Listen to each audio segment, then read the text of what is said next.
Hands are going up like flowers today. Okay, who's really ready to ask a question? At the back there, you can come. Yeah.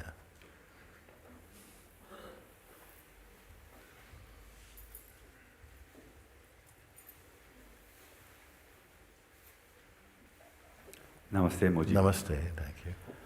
When I'm be aware of the isness, I'm in there, there's be a watcher to be observed of the isness. A watcher to observe the isness. Yeah, because when I'm in the isness, in the stillness of the isness, it can be watched because I am experience the isness. Yeah. So the watcher is inside the isness itself. So who is it who watches the isness? The idea that you are separate for now. Okay. You see? The idea that you are separate for now and that it's important to keep watching the isness. As the watching continues, you see, the sense of separation is lost. Just like if your name is John, when the body was born, I didn't come out from mom with John on the head of it, it's just baby. And then for a while, baby doesn't even know. They say, okay, what should we call the boy? So Jeffrey, no, I don't like Jeffrey. What about George? No, not George. No, John. Okay. So baby don't know John. So then mother and father decide to John. Then they say, hello, John. Baby doesn't know John. No, doesn't know mother yet. Doesn't know doctor. Doesn't know hospital. Nothing. Doesn't know baby even. Okay. But at some point, it begins to develop the consciousness. The developing consciousness can begin to identify it with the name, John. Once this name crystallizes somehow, it never forgets. And yet, it's like, it's not going around, I'm John. Hello, yes, I'm John. Yeah.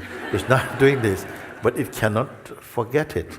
It's not like it's in a state of actually remembering. I got to remember I'm John. Maybe the child, at a certain point in its life, when it might go out to play for the first time, the parents may write the name and stick it in the pocket, just in case he wanders off. Somebody meet this child and say, hello, where are you going? What's your name? Boy. Where do you live? House. Not going to be helpful, so mom have to try to look and say, oh, then they find something. As soon as it accepts these ideas, they become like a fact to it, and it never forgets them. It never really forgets it. That even if you're going a bit to sleep, and somebody calls, George, Jeffrey, John, huh? You see, is it remembering? So in the same way, that even your phenomenal name, the name that was offered to you, is not forgotten, how much can you forget that which causes the impression of the name, which holds the name in memory, which is consciousness? Actually, you cannot forget it. We are taught that we can forget. And then it became a reality. Therefore, I say, I am before the idea that I could forget myself or the idea that I need to remember myself was learned or believed. There is something so fundamental. Your being and you are one. But now, because we came into the culture of identifying as the person, which is a developed mode from consciousness, we forget that's what we are. And now we have to learn or remember that we are consciousness. And that's why we can say, when I am in the isness, I could equally ask, when are you not as the isness? But because of our cultural identity and habit, that will seem, well, yes, but I do have to consciously remember. So say, in the beginning, we have to practice a lie, in a sense, something like that, in order to stabilize the truth again. Yeah. It's a bit For me, it's strange. just like I'm in a room, you know, with all the doors closed and there's no light. Yes. When I open the door, the light comes in. Yes, When I close the door, there's no light. yes, So it's like Yeah. the yesness is then, if there's no watcher, where's yesness? yes. Well, you already just said, if you were part of that, it says that whether, does it depend upon your belief? I don't know what your answer was at this time, but if does it depend on your belief or upon your memory? I didn't know if I added memory into that mix, but we can add it now. Does it depend upon your memory, like this? Now we have to start looking at who you are. You see? We speak of the isness, and we've come to a recognition of something very profound. And who is it that's recognizing it? Yes. You see, who is recognizing it? The one who feel that I am separate from it, which is a mode of consciousness that is expressed or displayed in time and change mode. So for a while, the consciousness, having adopted the body as its root and anchor and believed itself to be a person for a long time, and living in the limited mode of personhood for a while, until for whatever reason it's now time to evolve to a higher stage of consciousness, now is born as a seeker. Somehow it is born, just like before we say we just had a child, now we just had a baby. No? And then, so the parents give birth to the baby, but the baby give birth to the parents, because before you were not parent. So by having a baby, you say, I have baby, but the baby sort of gave you the title of parent. You see? And it's the same way. We are the consciousness, but somehow when we've forgotten that, it's like we are meant to forget it. That's why it's called in the state of ignorance. We take ourselves to be this construct called a person. And that's how we live. The consciousness has a lost, strong sense of individuality. But as it grows in maturity towards its own source, the sense of itself as an isolated, independent entity begins to thin away. Okay. It starts to feel itself more as a field. And so the search begins, and then we take the label of a seeker. But all of that is a movement inside the great isness itself. It's like it's sitting on the great egg of the universe, and everything is slowly hatching into an awakening of what it is.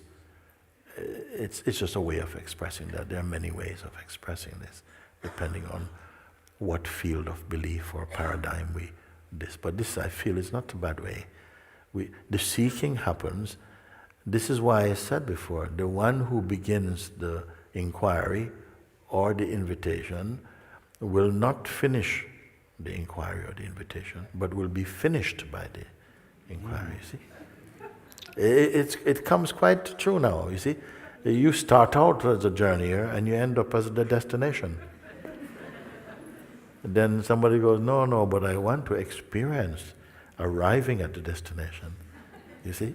It's like you've always been the destination, but who was the seeker? Our dreamed self has been the seeker. We've always been the isness, but in our dreamed state, we imagine ourselves as a journeyer towards the isness. I don't know if that satisfies. It satisfies me somehow, that to feel that, so that, yes, of course, it's clear. It becomes clearer and clearer, you see. At some point, the separate seeker idea drops away when it's not needed anymore. It was like that. In the beginning, tremendous energy, you see. It's like if you watch one of these launching of some spaceship or something, some rocket, tremendous fuel. and it's blazing fuel, and then it goes, what force, what power, going. But when it reaches that particular orbit of non-gravity, then the hardware falls away, and it's just floating into emptiness, isn't it? And so we have this hardware, no? And we're in life, you know. But at some point we come more into the field of discovering our natural state, and things become easier. It's good that the early stages are difficult and challenging, so you have to push and push a bit. And as you come into greater heights, it becomes less, you see, and more, then become effortless.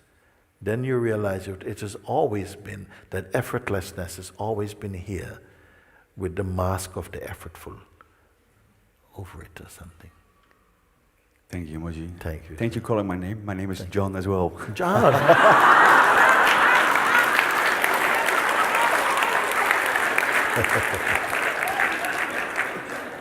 Thank you, John. Thank you.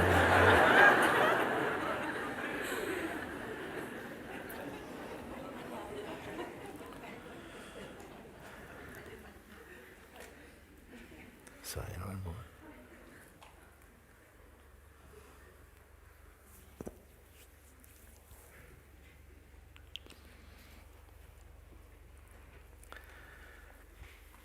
as the field of isness shifted a bit, as it faded a little bit, his mind is coming up, as isness moved over. This is why so many beings, they are again in this state of joy, natural happiness, you see. And this happiness is not about an event. Is the isness an event? No. So it's not because, oh, you've got a raise, or you got engaged today or something. Somehow it's inherent in the being, this natural joy and peace.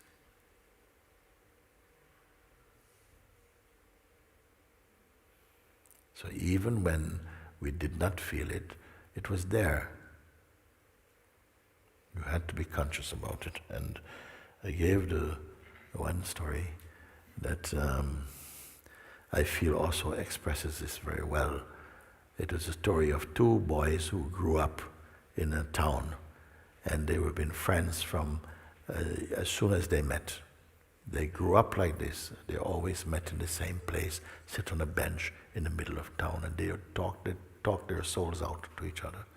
Everything, no secrets was held.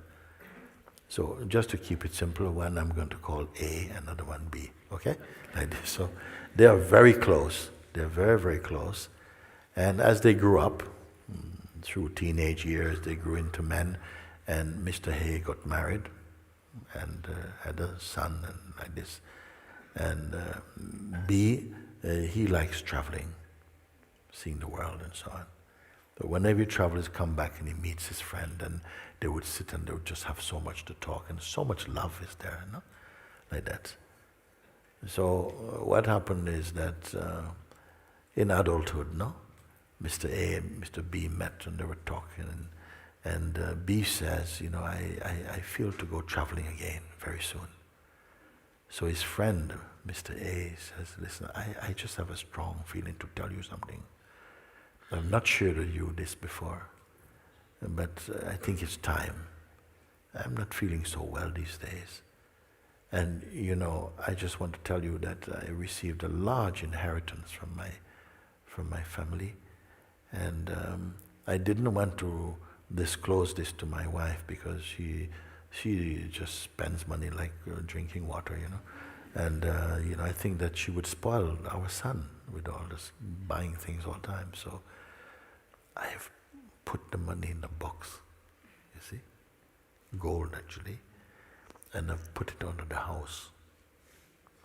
I just feel I have to tell you this. So B says, okay, what's wrong with you? He says, I don't know, I'm also afraid to go to doctors and so on.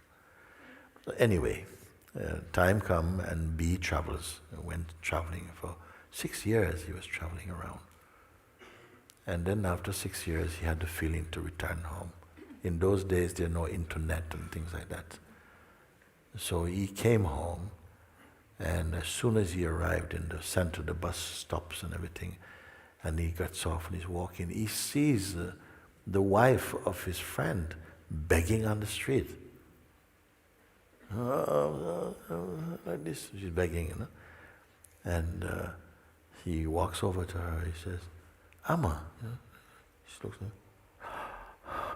Oh, I know you. You were my husband's best friend.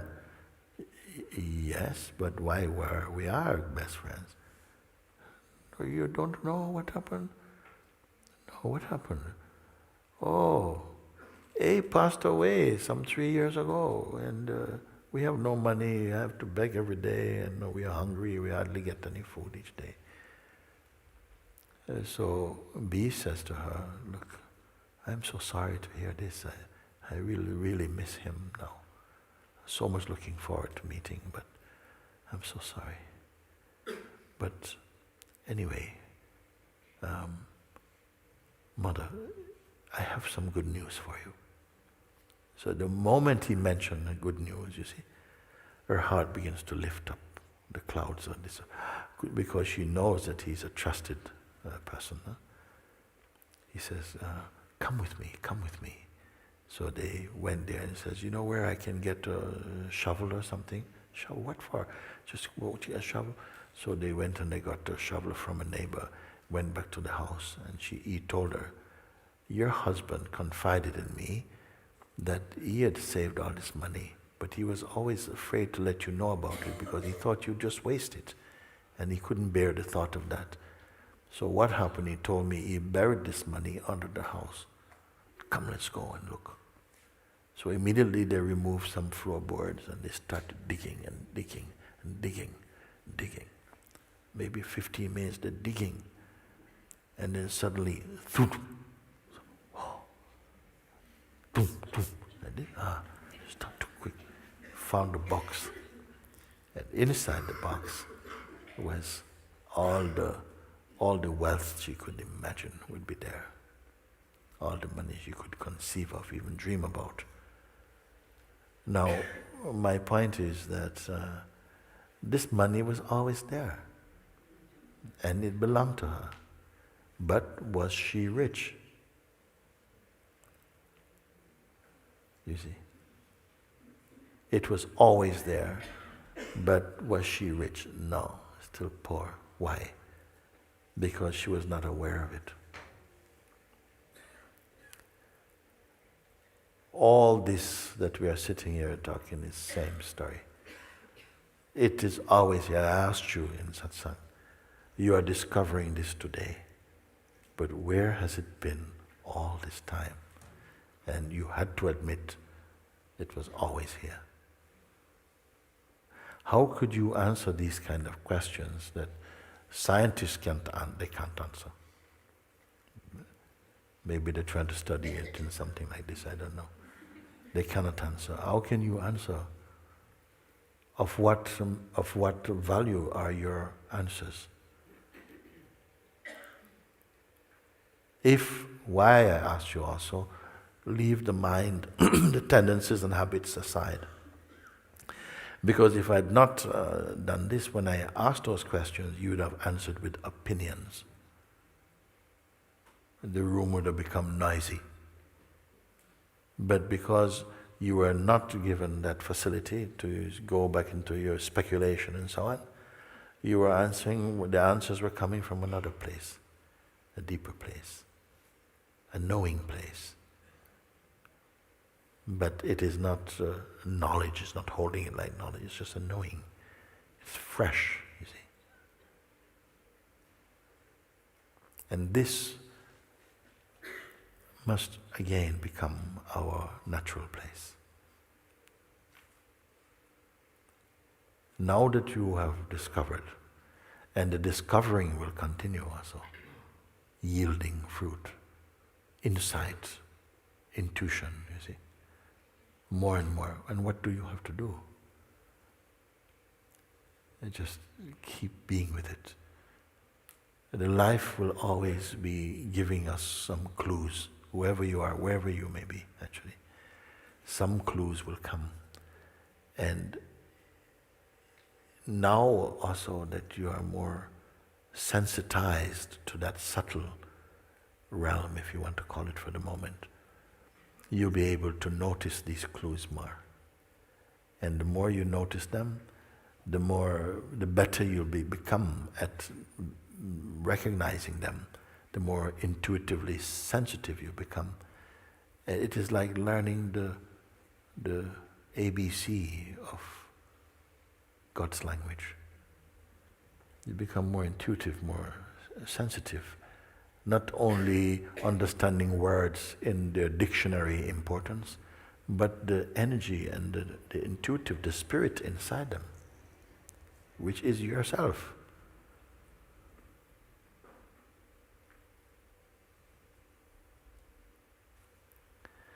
And so more than this obsession or this strong habit of thinking life, you are life. And at the same time, the unfolding flow of life is watched in you, by you.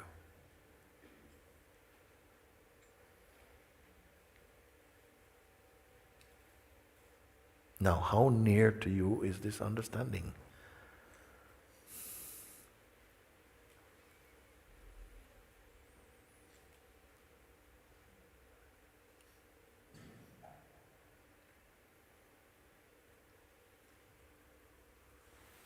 Come.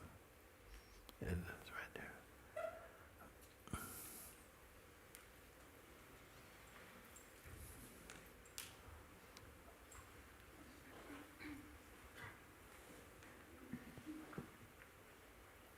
Namaste, Mooji. Thank you. Love you. Ah. Okay, let's start first. My daughter died a few months ago. And if I make it really still inside, silence, then I can feel her. She's like we are one.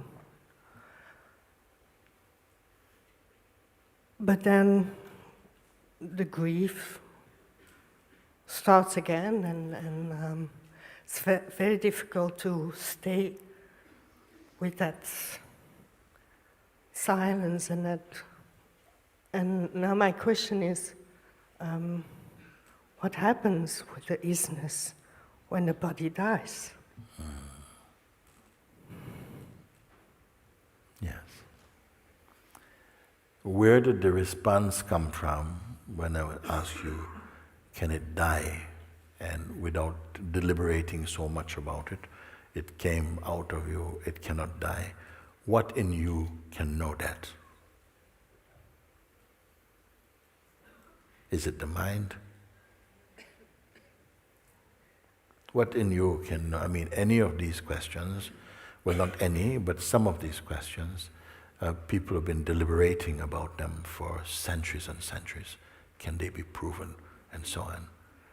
I don't want to go into a laboratory to talk with you, unless it's the lab of your own heart. You can look, and can you, if a scientist was, or someone, I'm not putting up, they're great scientists also, but if, say, the typical kind of way we think, someone were to come and refute your experience and say to you, well, there's no way you could know this.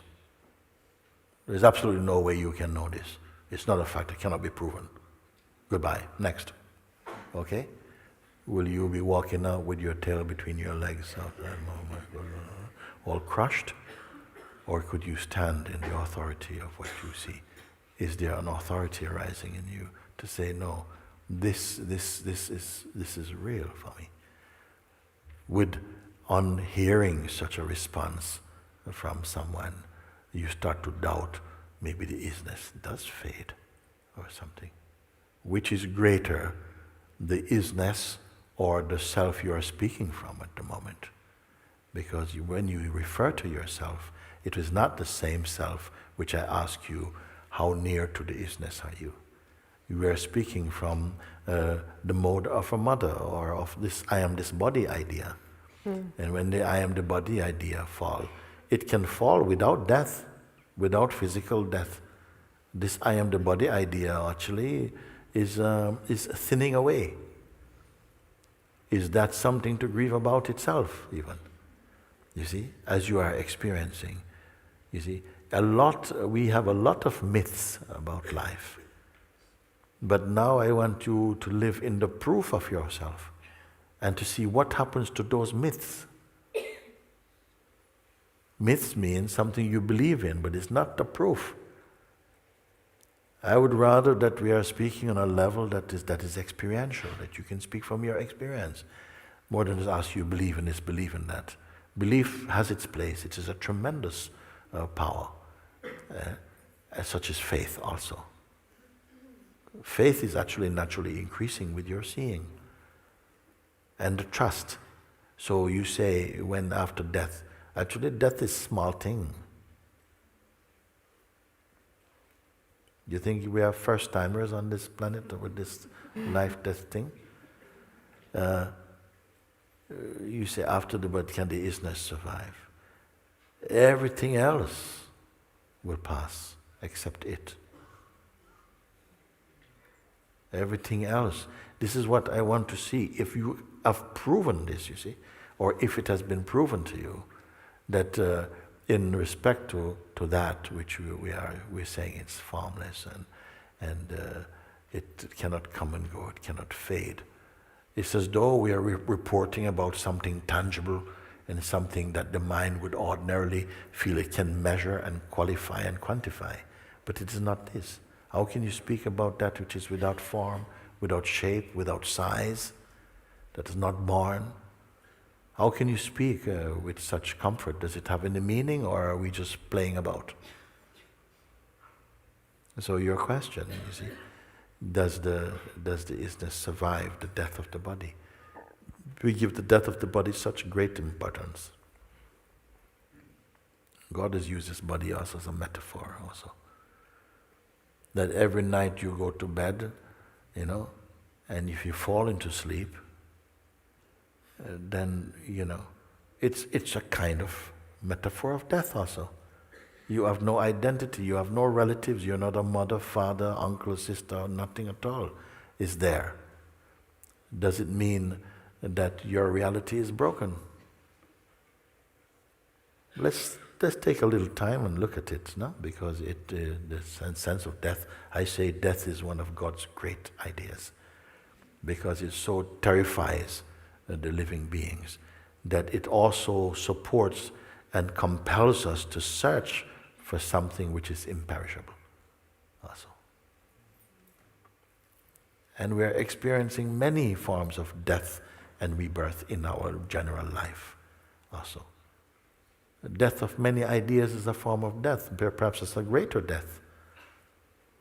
The death of the smallness of yourself is also a kind of a good death.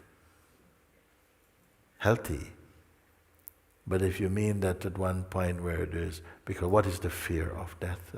Perhaps the greatest is the loss of attachment, or the fear of the end of experiencing. And we have reports from so many also, people who we call have experienced NDE or near-death experiences also, that have come back and said, this whole thing about death, I'm not at all worried about it anymore. We need to die a bit more. And in a sense, awakening is a kind of dying to what is not true. And look how we feel. And also we go to sleep every night, no? And I said many times in the past, a sensible person spends, so much money to buy the best bed. What for? To forget about everything, including the bed. And even your beloved you cannot take with you. Even yourself you cannot take. Even your idea of yourself cannot come into that place with you, where everything is left. And yet, nobody goes to bed screaming, I don't want to go into that no person state anymore. Don't you go into a place, absolutely no person state? And the question has been asked before, were you there in sleep? Do you enjoy sleep? I'm not talking about dream now. Do you enjoy sleep? Which is the absence of cognitive functioning, meaning that there's no you and me and this and that and right and wrong and enemies and friends. I feel I would prefer that someone don't say to me, sweet dreams. The waking state is already full of dreams. No, dead sleep. Dead sleep. I don't want to know nothing at all. It's dead sleep. Because only in dead sleep, then in the morning one wakes up refreshed. So, that was really good, really sound sleep. Why dreaming? This waking state, enough is of dreaming. As I said, each morning we wake up from sleeping, but to be awake in the way that I'm speaking, you must also wake up out of the waking state. Because in the waking state, we feel now we are awake. But if you don't know who you are, we are still asleep to what is true. And the biggest kind of sleep, a sleep in which we dream we know so many things, but the knower of knowledge we don't know. You see? So you say you lost your daughter some months ago, and when you are quiet and so on, you can feel the sense of oneness with her. But then when grief sweeps in, you see, and then there's kind of turmoil. Grief has its place also. But with understanding and knowing really what she is, or rather knowing who you are, you'll come to terms with this much, much better. You'll know who she is. You see, something is gone, something is perishable. Even the body, I don't know, it's more recyclable. You see, and the kind of thinking, who she takes herself to be, most strongly, has a kind of generative force, and will give a certain kind of experiencing for a time. You see, of a much higher state of life than we are experiencing on the earth. You see. But what we are speaking here, actually, when I speak like this, sometimes I say, I want to invite you beyond heaven. It sounds a terrible thing to say, but I don't mean any disrespect to that. Because if it is a world, again, of images and pictures, they will also be existing in some mode of time. And maybe you say, we will never change. That means that you will never grow then. There must be something. I am not dismissing that. But when we point to that which is, the heaven must be within you also. As are hellish states possible to be experienced within you. Have I gone too far to say this? You see?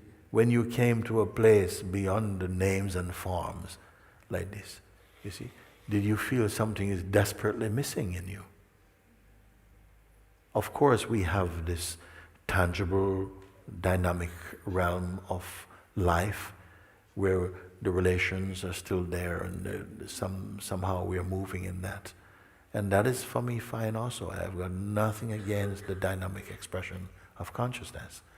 What happens to that world is that finding who you are here, you see, it enriches your experience, in fact, as a field of harmony. It becomes much more an expression of the oneness, in fact. So form or no form are still inside the one. You see? So yes, we are afraid that anything happens to our attachments, basically. And it seems that that's the worst thing that can happen in life, is that the thing that we most value, something upsets us because something interferes with that. But I say, keep growing inside. Keep growing into your understanding. Do you feel drawn in some way to dedicate, your energy to going more deeply into what you're discovering today? Nobody has anything to say about that. You see? This is why I say, my God, you don't realize what you are discovering.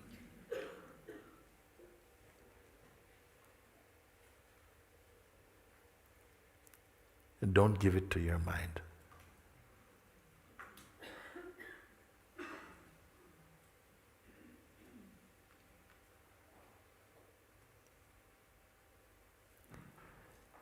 Because the way that we may be thinking, because of motherly attachments, fatherly attachments and so on, the way that you may be imagining is not the state she's in necessarily.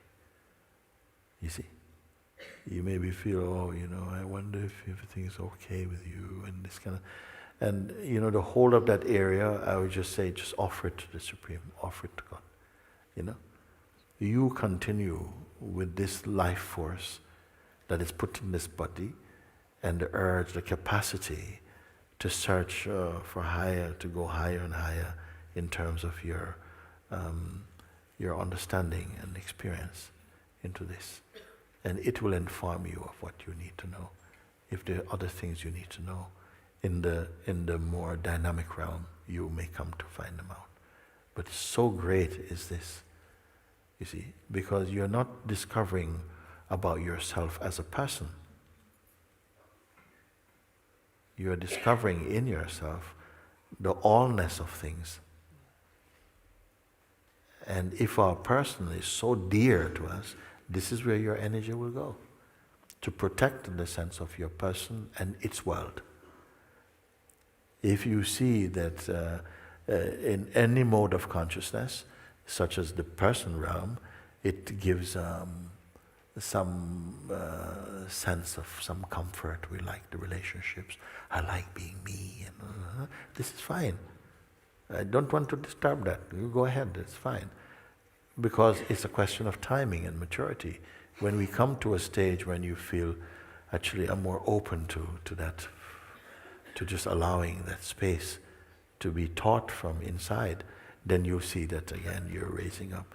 And as much as this evolving movement is there, on each step, as I said earlier, it's like a platform, and that platform is working on higher states of consciousness. It's much more subtle, and as you go higher still, it gets more subtle like this. Because the gross identity of personhood, with all of its fears and judgments and harshness and so on, you've transcended them. Where are you going to transcend them? Right here. I want to ask you, from that place of that recognition, have you slipped? You see? And yet there's space for these questions. They can come, you can look at them, but there's still somehow the sense that all in the world of names and forms, in the theater of consciousness, all these movements, there's no need to try and arrest them. Let them flow. You see, it is your consciousness that will read them and determine what they are for you. The more you're relating from the perspective of person, the more, I would say, volatile, the more insecure that sense is there. And sometimes we have to revisit the whole states to see, wait, I used to live in this neighborhood for a long time, but now something doesn't want to be there. Now it's a higher state of being and seeing, you see. So when the grief comes, let it come. But as you get more clear within your heart, you'll see that you may choose, don't celebrate or make anniversaries out of your pain. Come, it's fine. You're not doing a disservice to your loved ones by being in pain. They don't want that, you see. But in any case, stay with what is possible in you.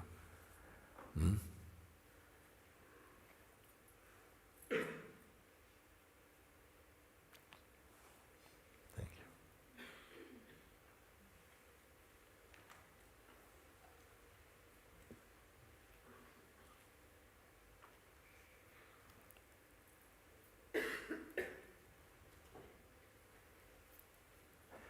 What is it that is here? If we don't let the attention slip into these modes, in these rooms of past and future, and the habit of, covering over the freshness of now with interpretations and so on, what actually is here? What exactly are you?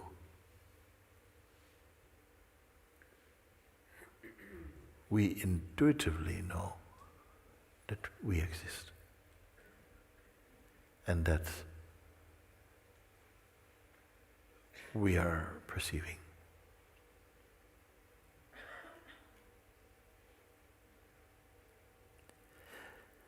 Is it important to know more?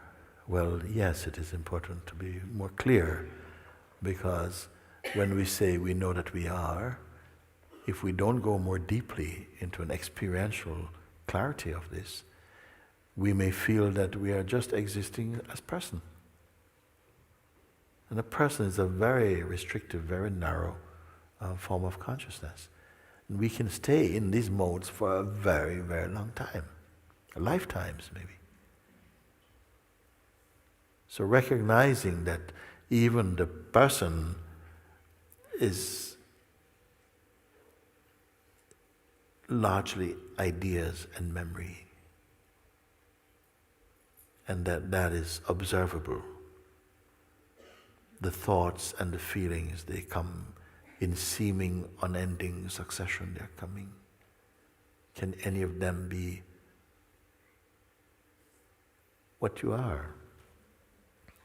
Because if your thoughts and feelings are what you are, and they come and go, then when they go, you would also be gone. But you're aware, you were there before they appear. You're here during their appearance. You're here after they depart.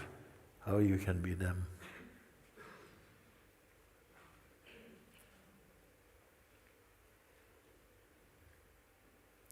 In fact, I even wonder if I should even be having this talk with you right now. Perhaps after the invitation, I should just say, you know what, go in your cocoon and just marinate in that isness. Be like a jacket potato in your foil and just marinate. It doesn't mean think, think, but just be. Maybe it might be experienced as a kind of shock to the system, but quite likely not. Maybe it is so natural state.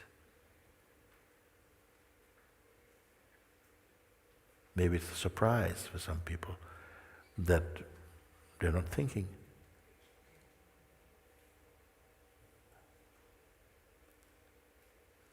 Because for some beings, the waking state is synonymous with thinking and doing. Like from the moment you become conscious, your mind is in some gear or something. First, second, third, fourth, fifth, sixth, reverse, but rarely neutral. And now you are being introduced to that neutrality of being.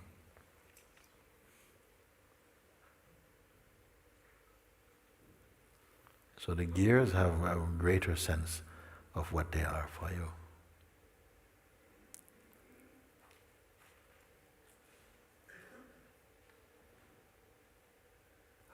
I said also that within us is the capacity to move to higher states of consciousness. But there's also a power within us that seems to work to keep you in the mode of personhood. And for a long time it can feel it's the easiest state to be in. It is so practiced, so rehearsed, we're so cultured. It seems our very existence seems to promote personhood.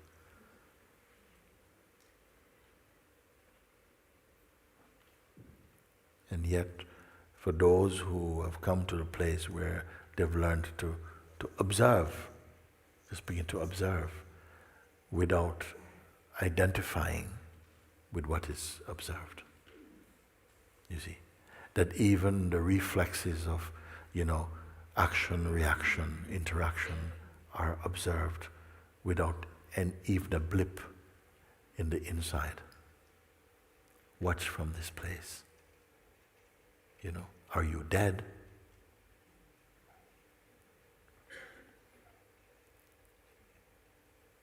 In the recognition of such stillness, such peace,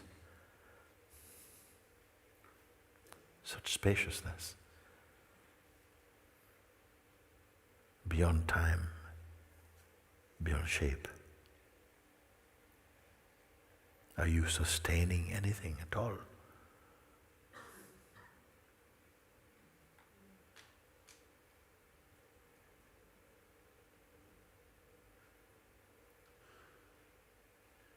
Or can't you wait to get back to the mind? Who can say, you see?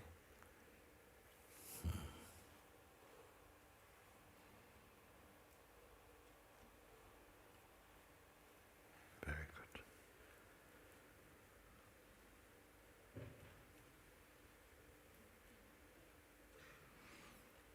So we're going to take a break for lunch now, and it will be so much good that we just move in this. Move to your heart's wish, but watch this isness. Does it move? You see? And don't try to do any strange thing. You can if you want to see if the isness is strange.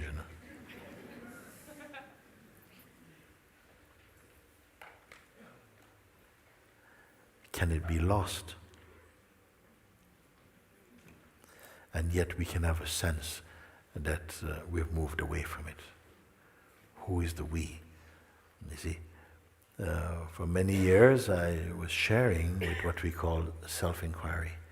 And self-inquiry was the path also expounded and encouraged by Ramana Maharishi, also Papaji and Sri Shankara. It's a very, very powerful path, you see.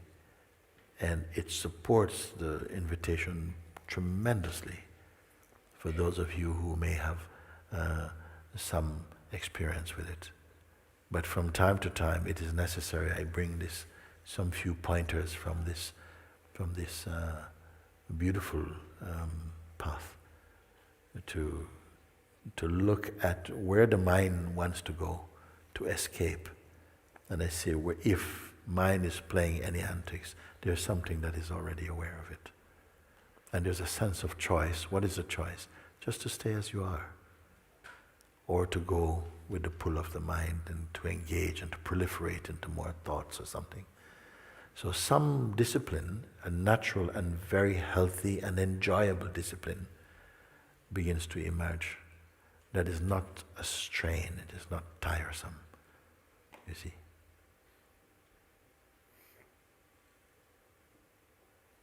Thank you.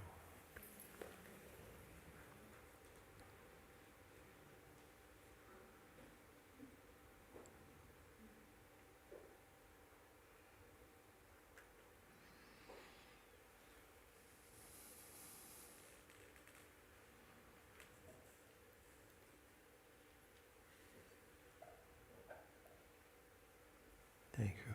We're having some It's coming.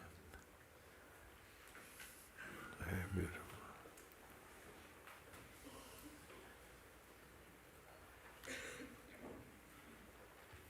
If you feel that the sense of personhood, the sense of identity is thinning away, don't panic. It's the most beautiful thing, because you are here to watch the sense of thinning away. So,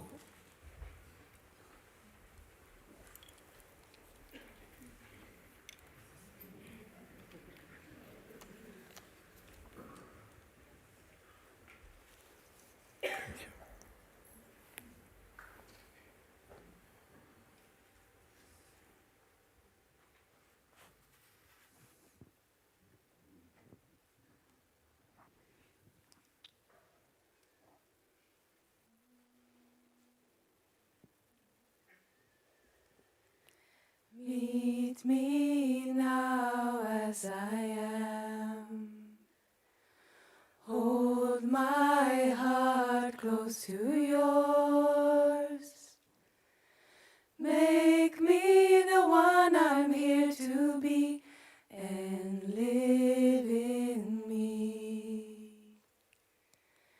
Meet me now as I am.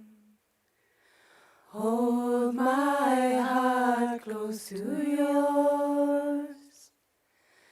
Make me the one I'm here to be and live in me. Meet me now as I am. Hold my heart close to yours. Make me the one I'm here to be and live in me. Ontmoet mij nu zoals ik ben. Houd mijn hart heel dicht bij jou. Maak mij degene die ik ben en leef in mij. Ontmoet mij nu zoals ik ben. Houd mijn hart heel dicht bij jou. Maak mij degene die ik ben en leef in mij. Ontmoet mij nu zoals ik ben. Houd mijn hart heel dicht bij jou. Maak mij degene die ik ben en leef in mij. Ontmoet mij nu zoals ik ben. Houd mijn hart heel dicht bij jou.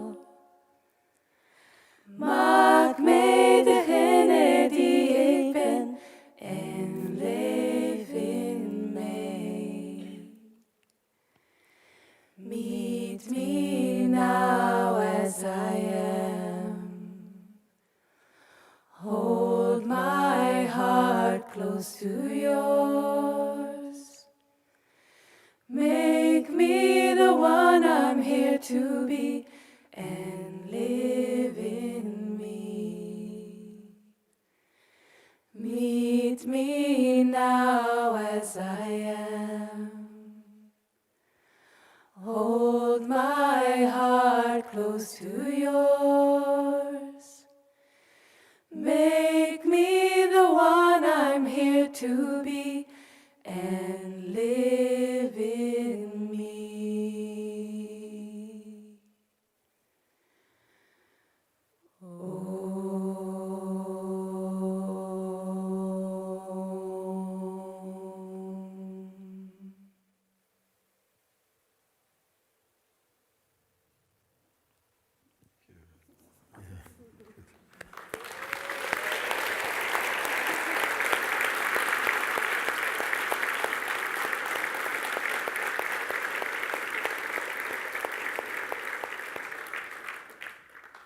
You learned that in just one morning. Very good. Well, is it very good? Yeah. Oh, it's very good.